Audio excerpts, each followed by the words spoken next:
Wabi-sabi? Don't you mean that green stuff that you get at Japanese restaurants?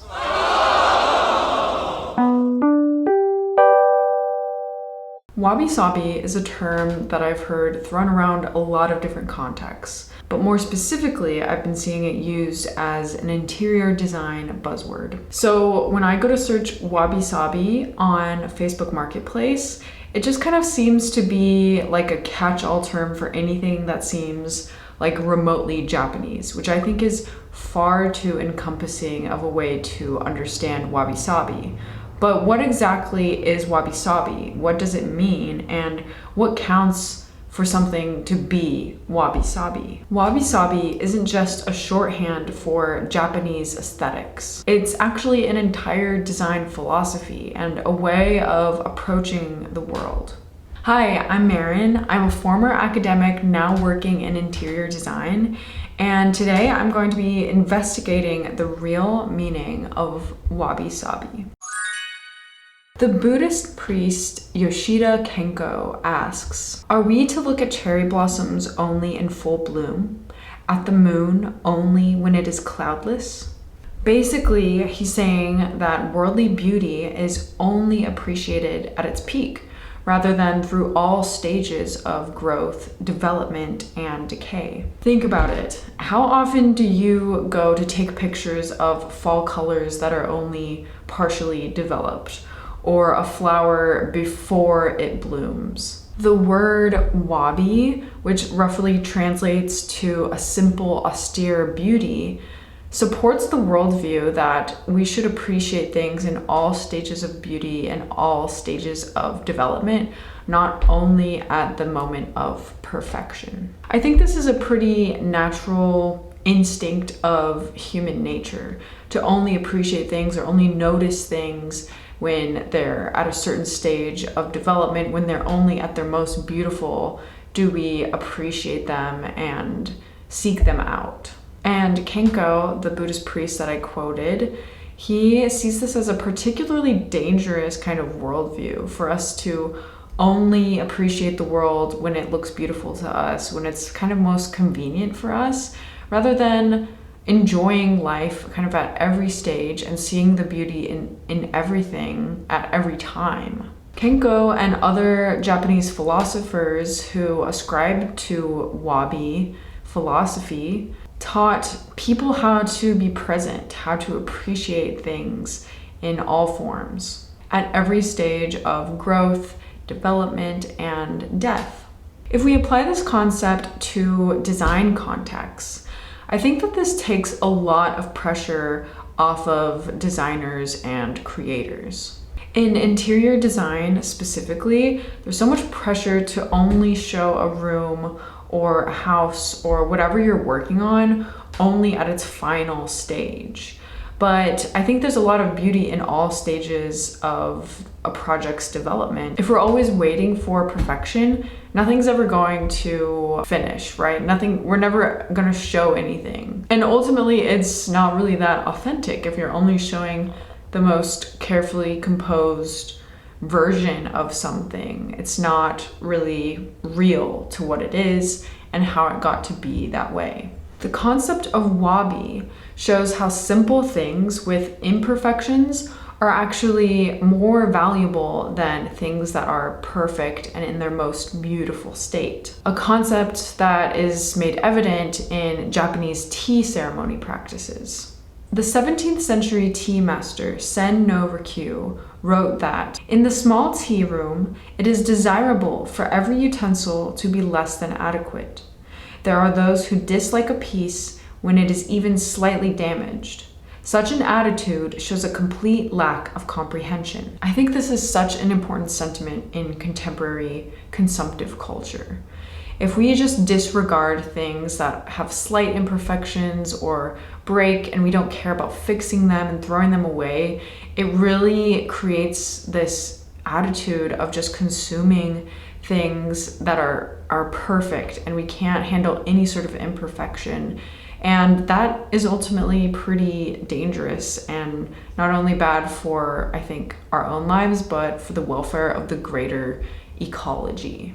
It's a very consumptive attitude, but also, again, from a kind of design angle, old things and things with imperfections in them that still are in good quality and still usable, still have good design proponents and structure to them, are going to add so much character and life to your home. And again, like Kenkō and Sen no Rikyū are saying in their philosophic attitudes, these old things are actually more valuable than things that are being produced in the contemporary moment, more than new things. Old things are actually better. Sen no Rikyū was a tea master whose design of the tea ceremony and tea rooms promoted a kind of egalitarianism that was really disruptive and radical for the time. By adhering to the concept of wabi in his studies and through his artistic practice,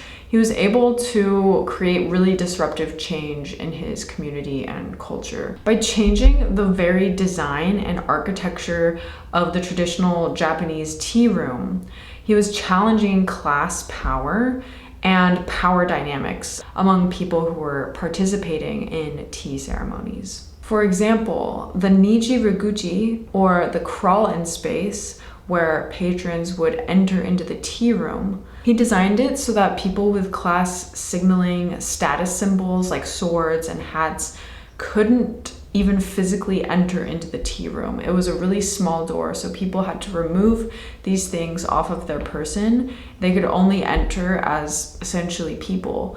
And so he was eliminating like class dynamics among the people who were in these tea ceremonies. All of the materials used in the tea ceremony, the cups, bowls, utensils, everything that was part of the room was made from natural, locally sourced materials that were rough and not super refined, which created this wabi aesthetic, a simple, austere beauty that was not rooted in perfection and class signaling. This isn't to say that every single design choice that we make needs to be political, but it's rather thinking about what are the political possibilities of our design choices. And if we're going to be adhering to a wabi-sabi design aesthetic, what does that mean? What are the implications and what's the history? So just something to think about there. Really, I think what's most important about understanding wabi is thinking about what things can we salvage and use in our own lives that we don't need to throw away. What can we recycle and revitalize? What has imperfections that are actually very beautiful that some people might disregard? How can we retrain the way that we think about objects to not just disregard them, but appreciate them at every stage of their lifespan?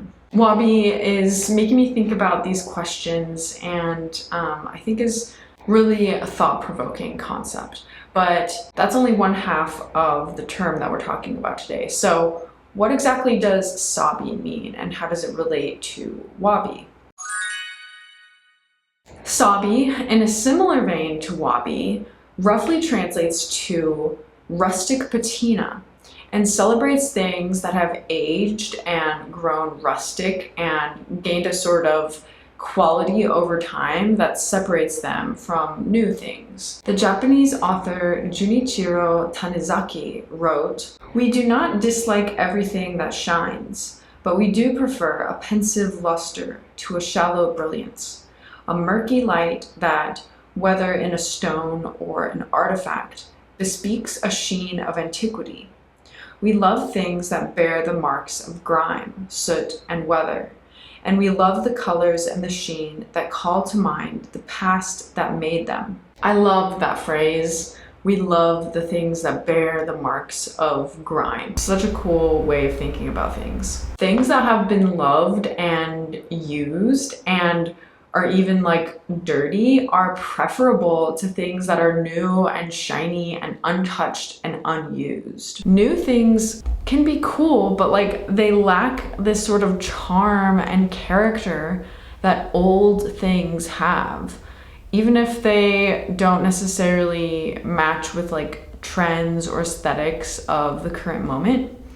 They have a life of their own, and that is something that can't really be created or replaced. So this like rustic patina quality is really important to the concept of sabi.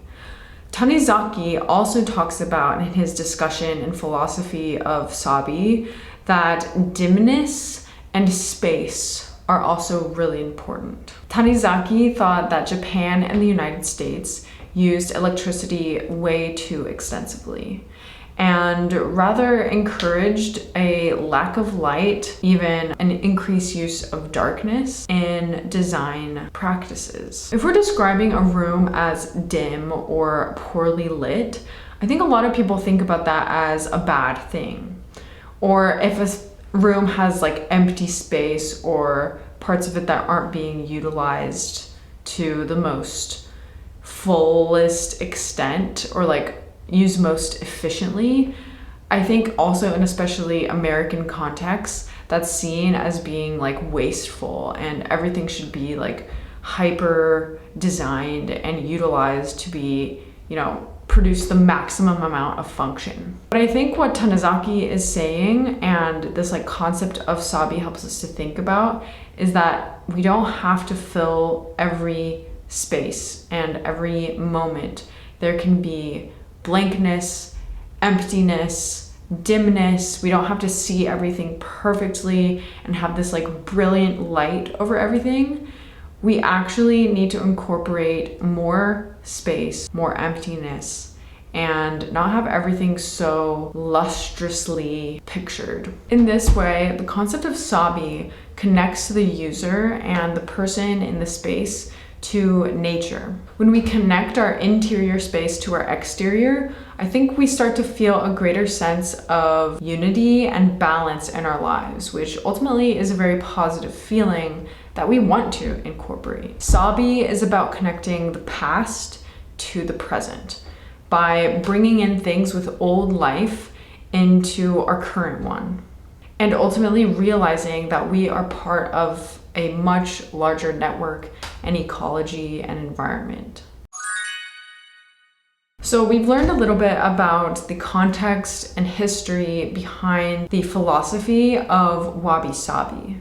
But how do we actually incorporate this into our personal design practices and aesthetics? The colors in wabi-sabi design styles are calming and grounding. I love all kinds of different color palettes and colorways, but there's just something about Japanese color theory and design that is so comforting, and I'm often very drawn towards it. Even objects that are newly manufactured, as you can see in some of these design examples, they have this kind of old quality about them. So we can't really source everything vintage and that has like this amazing patina.